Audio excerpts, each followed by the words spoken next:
हमें खुद पर विश्वास करना चाहिए। जितना हम खुद को जानते जाते हैं उतना हम और शक्तिशाली होते जाते हैं, फिजिकली भी और मेंटली भी।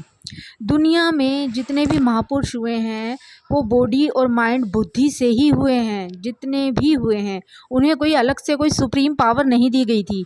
बस उन्होंने एक काम अलग किया था जो मोस्टली लोग नहीं करते, खुद को जानने का, आत्मज्ञान प्राप्त करने का। छोटे नहीं हैं हम, विश्वास कीजिए। उसी ऊंचे विश्वास को श्रद्धा भी कहते हैं।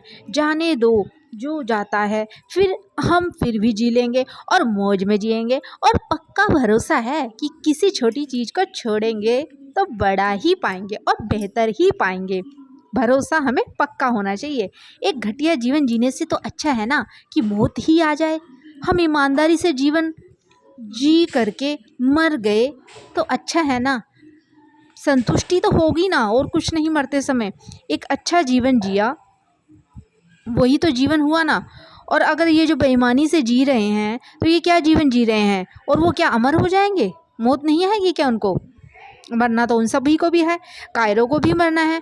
तो क्या कायदा दिखाकर हम अमर हो जाएंगे? कुछ लोग कहेंगे हमें अपने लिए तो जी ही नहीं रहे हैं, बस बच्चों के लिए कर रहे हैं, बस बच्चे ही हैं सब और कुछ नहीं। बेईमान तो होना पड़ता है। हमारे अपने भी उच्च जीवन जीने के अधिकारी हैं, हमें उन्हें भी ऊंचा उठाना है। हमारी जो सोच है वो छोटी नहीं होनी चाहिए, और हमारी छोटी सोच के कारण हम वो भी घटिया जीवन जीने पर मजबूर हो रहे हैं। सारी दलील हमारी झूठी होती है, मिथ्या होती है।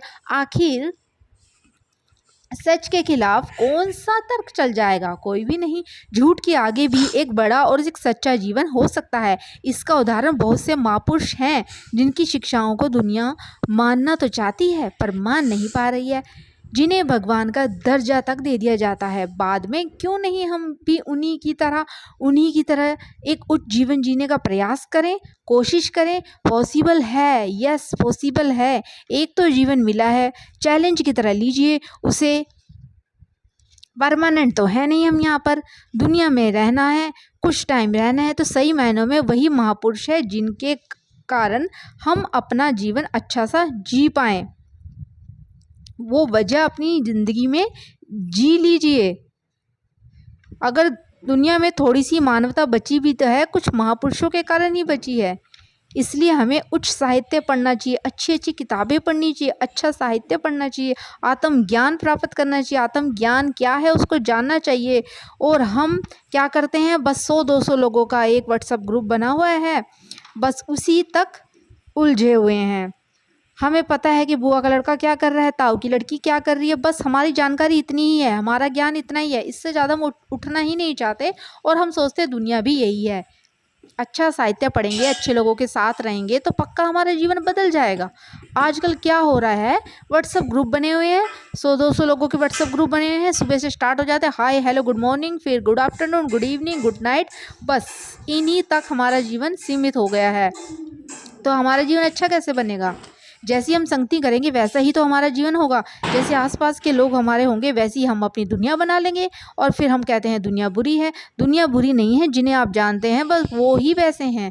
हमारे जो उच्चतम ग्रंथ हैं वो हमें मोक्ष मुक्ति के लिए नहीं भगाते। मोक्ष मुक्ति तुम्हें मिल जाएगी नहीं, वो भी हमें यही कहते हैं कि हमारे भीतर जो डर है उसे हमें ख़त्म करना होगा और आगे बढ़ना होगा। सबसे सुंदर चेहरा अगर हमें किसी को कहे ना कि कौन सा है, तो बस एक ही शर्त है उसकी, उसमें डर नहीं होना चाहिए। फिर चाहे हम कितना भी मेकअप कर लें वो बदसूरत ही रहेगा और बदसूरत ही लगेगा। और जहाँ डर नहीं है वहीं सुंदरता है। और ये सटीक परिभाषा भी है सुंदरता की। बड़े से बड़ा खतरा अगर सामने आ जाए, नुकसान सामने आ जाए, फिर भी आप डरे नहीं हैं, सबसे खूबसूरत उस समय ही आप होंगे। मूर्ख लोग नहीं आएंगे आपको अवार्ड देने, पर आप खुद अंदर से महसूस करेंगे कि खूबसूरती सबसे बड़ी यही है कि आप डरे नहीं हैं, घबराए नहीं हैं। Thank you so much.